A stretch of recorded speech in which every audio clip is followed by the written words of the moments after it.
కోర్సులో ఎలా ఎంజాయ్ చేస్తుంటాం? 4 కోర్సులు ఉన్నాయి ఇక్కడ. సో మీకు నచ్చినటువంటి కోర్సు సెలెక్ట్ చేసుకోవచ్చు. సో మాస్గా రేపు అంటే మనకి మాస్ క్లాస్లో ఉంటాయి నాకు తెలిసి. సో అలా అయితే మనం సక్సెస్ అవకాశం ఉంటుంది. సో ఇక్కడ ఏంటంటే మీరు తీసుకురావడానికి ఏమైనా బోనఫైడ్స్ కావాలా, ఇంకేమైనా మీ స్కూల్స్ నుంచి సర్టిఫికెట్స్ కావాలా అనే ఒక డౌట్స్ రావాలి. ఇక్కడ ఏంటంటే ఫస్ట్ ఆఫ్ ఆల్ మీ స్కూల్లో ఎప్పుడైతే జరుగుతున్న సందర్భంలో అందరికీ కూడా పెన్ నెంబర్ ఉంటుంది. మీ ప్రతి విద్యార్థికి పెన్ నెంబర్ మనకి అలాట్ చేయబడుతుంది. జస్ట్ మీరు మీ కన్సర్న్డ్ టీచర్ కానీ, మీ కన్సర్న్డ్ మేనేజ్మెంట్ కానీ, మీ కన్సర్న్డ్ హెడ్ మాస్టర్ కానీ అనుకుంటే అఫ్కోర్స్ మీకు ఐడియా ఉంటుంది పెన్ నెంబర్. ఇన్ కేసు మీకు ఐడియా లేకపోతే మీ పెన్ నెంబర్స్ తీసుకొని వచ్చేస్తే మీ సిస్టమ్లో చూస్తే మీరు ఏ స్కూల్ వాళ్ళో మాకు తెలిసిపోతుంది, ఏ క్లాస్ వాళ్ళో కూడా తెలిసిపోతుంది. సో కాబట్టి అది కూడా సరిపోతుంది. సో మేడం నాకు రిక్వెస్ట్ ఏంటంటే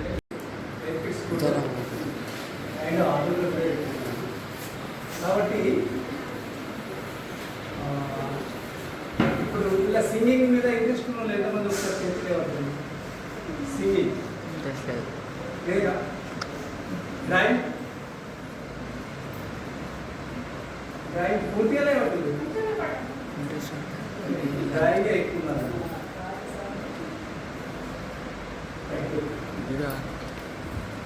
కాబట్టి నేను బ్యాచులర్ ఆఫ్ ఫైన్ ఆర్ట్స్ జేఐటీ కాలేజ్లో డిప్లొమా చేసి వచ్చిందాను. ప్లస్ నేను చెప్పాలి కాబట్టి చెప్తున్నా, క్లాసికల్ మ్యూజిక్లో డిప్లొమా కంప్లీట్ అయింది. నేను హైదరాబాద్లో వైద్య స్మారక సుబ్రహ్మణ్యం అనేది చాలా గొప్ప గురువుగారు అయినా ఇవాళ ఈ కాలంలో మంగళపల్లి ప్లేస్లో ఉంటారు శాస్త్రీయ సంగీతంలో. ప్లస్ మీకు తెలిసి ఉంటుంది రాహుల్ సింగ్ మీకు తెలుసా? బిగ్ బాస్ విన్నరు, మొన్న ఆస్కార్ అవార్డు తెలుసా? అయితే ఉంది. మేమందరం ఒకటే బ్యాచ్. సార్ దగ్గర నేర్చుకున్న దాకా రాహుల్, కృష్ణ చైతన్య, దాని రోహిత్, రేవంత్, మిగతామారు వీళ్ళందరూ మేము ఒకటే బ్యాచ్లో నేర్చుకున్నాము. వాస్తవంగా నేను అంటే నా ఏజ్ చెప్పుకోవడం వల్ల నేను టీవీ షోలలో నేను పాల్గొకపోయినా కాబట్టి ఇక్కడనే ఆధారంలో ఉంటున్నాను. కాబట్టి క్వాలిటీ విద్య అనేది మన దగ్గర ఉంది, క్వాలిటీ విద్య. కాబట్టి నేను కూడా చాలా బిజీ ఉంటాను యాక్చువల్గా. కానీ ప్రభుత్వ పాఠశాలల పిల్లలకు కళా పరిచయం అనే దాన్ని ఒక మిడిల్ క్లాస్ నుంచి వచ్చి నాకు ఎవరు గైడ్ చేసేవాళ్ళు లేకుండా మీకు టైంలో అప్పుడు జాతీయ టీవీలో రామాయణం వస్తుండే, రామాయణ మహాభారతం వచ్చినప్పుడు ఆ ఎపిసోడ్ అంతా తీసుకొచ్చి నేను బుక్స్లో దించేసేవాడిని నేను ఊహించి. కాబట్టి నా ప్రోత్సాహం ఎవరిని దొరకలేదు. నేనే కష్టపడి అక్కడ దాకా వెళ్ళి ఫైనాన్స్ చేసి నా కళని అంటే నేను అనుకున్నటువంటి ఒక స్వప్నాన్ని నేను క్లియర్ చేసుకోగలిగాను. ప్లస్ నేను ఖాళీ గవర్నమెంట్ స్కూల్లో అప్లై చేస్తే నాకు జాబ్ వస్తుండే. మా క్లాస్మేట్ అందరూ కూడా ఆర్ట్ టీచర్గా పనిచేస్తుండే కొన్ని స్కూళ్ళల్లో. కానీ నాకు ప్రైవేట్ బిజినెస్లు ఇంకా వేరే ఉన్నాయి కాబట్టి నేను అటువైపు వెళ్ళలేదు. కాబట్టి ముఖ్యంగా ఏంటి అని అంటే ఇక్కడ ఆర్మూర్లో నా సొంత ప్లేస్లో చాలామంది కళాకారులు ఉంటారు ఖచ్చితంగా మట్టిలో. కాబట్టి నేను చెప్పేటువంటి ట్రైనింగ్ ఈ 15 రోజులు చెప్పినంత మాత్రాన మీరు ఏదో అవుతారని కాదు. ఈ 100 మందిలో ఒక్కరిద్దరైనా కానీ నేను చెప్పినటువంటి బేసిక్స్ ఉపయోగపడితే నాకు సంతోషం. కాబట్టి మీరు ఇంట్రెస్ట్గా ఎంత నేర్చుకోవాలనుకుంటే నేను అంతా మీకు ఇవ్వగలుగుతాను నాలెడ్జ్. ఇది కేవలం కమర్షియల్ కోసం అని కాదు నేను చెప్తున్నది. అదేవిధంగా సంగీతంలో కూడా మీరు ఎంత ఇంట్రెస్ట్ ఉండి నాకు క్లాస్ అయిపోయినాక కూడా సార్ నాకు ఇది వచ్చింది నేను పాడుతున్నాను అంటే నేను మీకు ఇంకా ఇవ్వడానికి నేను ఒకే ఉన్నా. కష్టపడే వాళ్ళకి నా హెల్ప్ ఖచ్చితంగా ఉంటుందని తెలియజేయడం కోసమని ఇదంతా చెప్పడం జరిగింది.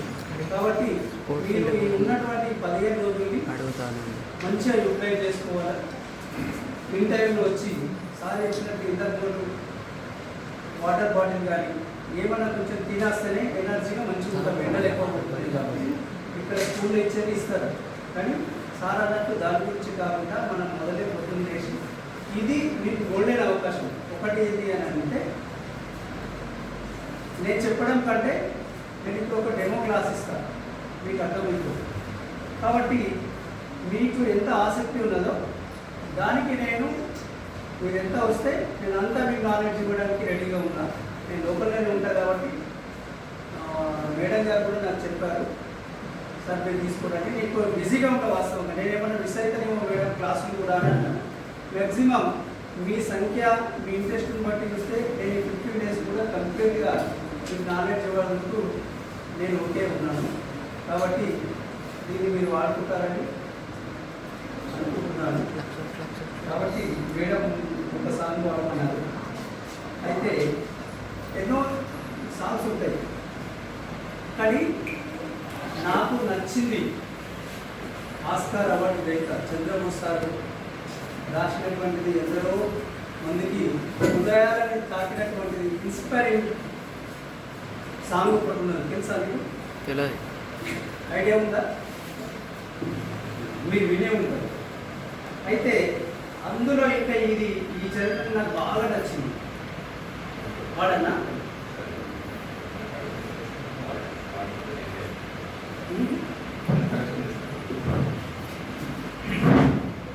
I would like to make small corrections. What he told us now. So తను ఏమైనా ఇందాకంటే చాలా కష్టపడి నేను ఇవన్నీ కూడా కళాకారులు అయ్యాలి సో అది కొంచెం అది కాదు. అయితే ఆయన చెప్పింది తప్పు. ఆయన కష్టపడలేదు, నాకు తెలుసు, నాకు తెలుసు నిజంగా ఆయన కష్టపడలేదు. కష్టపడకుండానే ఈ స్థాయికి వచ్చిందా నాకు తెలుసు. కష్టపడలేదు. ఎస్. సో ఆ కానే ప్లేస్లో కా తీసేయండి, కా ప్లేస్లో ఈ పెట్టాడు. ఆయన ఇష్టపడ్డాడు, ఆ ప్రతి కళను ఇష్టంతో ఉన్నాడు. కాబట్టి కష్టపడితే కళలు రాదు, చదువు రాదు, ఏది రాదు, ఏ వర్క్ కూడా రాదు. కానీ ఇష్టపడితే నన్ను వస్తాయి. ఆయన ఇష్టపడుతున్నాడు. సో ఇష్టపడ్డాడు కాబట్టి ఈరోజు మండలంలో ఒక గ్రేట్ రిసర్చ్ పర్సన్. గ్రేట్. నాకు 4-5 years నుంచి సరే మనం హెల్ప్ చేద్దాం, పూర్తిగా హెల్ప్ చేద్దాం, ఎక్కడైనా సత్యన్న గారి ముందు కోసం చెప్పేసారంటే మనకు లాస్ట్ ఇయర్ అవకాశం దొరికింది. సో లాస్ట్ ఇయర్ రిప్లై చేసుకోవడం జరిగింది. అంటే మన మధ్యలో ఉంది, మన పక్కనే ఉంది. అంటే ఇంత గొప్ప రిసోర్స్ పర్సన్ మనం యూజ్ చేసుకోలేకపోయామని తెలిస్తే లాస్ట్ ఇయర్ చాలా గిల్టీగా ఫీల్ అయ్యారు. నిజం చెప్తాను. వాస్తవానికి ఆయనకు రెమ్యునరేషన్ ఎంత ఇచ్చినా తప్పే ఆయన యొక్క స్కిల్స్కి. చూస్తారు కదా. సో కాబట్టి అంత గ్రేట్ పర్సన్ అంటే ఆయన. అట్లాగే కొంచెం హ్యుమానిటీ, ఎవరైనా కోర్టులో ఉంటే వాళ్ళకి ఏమైనా చేద్దాం సార్ అనేటువంటి మెంటాలిటీ ఒక గొప్ప. సో కాబట్టి థ్యాంక్ యూ. సో మీలాంటి వాళ్ళు చెప్పండి, నిజంగా మా విద్యార్థికి అద్భుతంగా భావిస్తుంది. Thank you. చెమట నీరు చిందగా నుదుటి రాత మార్చుకో, మార్చలేనిదేది లేదని గుర్తుంచుకో. పిడికిలే విధించగా చేతి గీత మార్చుకో, మారిపోని కదలే లేవని గమనించుకో. తోచినట్టుగా అందరి రాతను బ్రహ్మే రాస్తాడు, నచ్చినట్టుగా నీ తల రాతను నువ్వే రాయాలి. తోచినట్టుగా అందరి రాతను బ్రహ్మే రాస్తాడు, నచ్చినట్టుగా నీ తల రాతని నువ్వే రాయాలి. నీ ధైర్యాన్ని దర్శించి దైవాలే తలదించగా, నీ అడుగుల్లో గుడి కట్టి స్వర్గాలే తరించగా, నీ సంకల్పానికి ఆ విధి సైతం చేతులెత్తాలి. అంతులేని చేతలకి ఆది నీవు కావాలి. మౌనంగానే ఎదగమని మొక్క నీకు చెబుతుంది, ఎదిగిన కొద్దీ ఒదగమని అర్థమందులో ఉంది. అపజయాలు కలిగిన చోటే గెలుపు పిలుపు వినిపిస్తుంది, ఆకులన్నీ రాలిన చోటే కొత్త చిగురు కనిపిస్తుంది.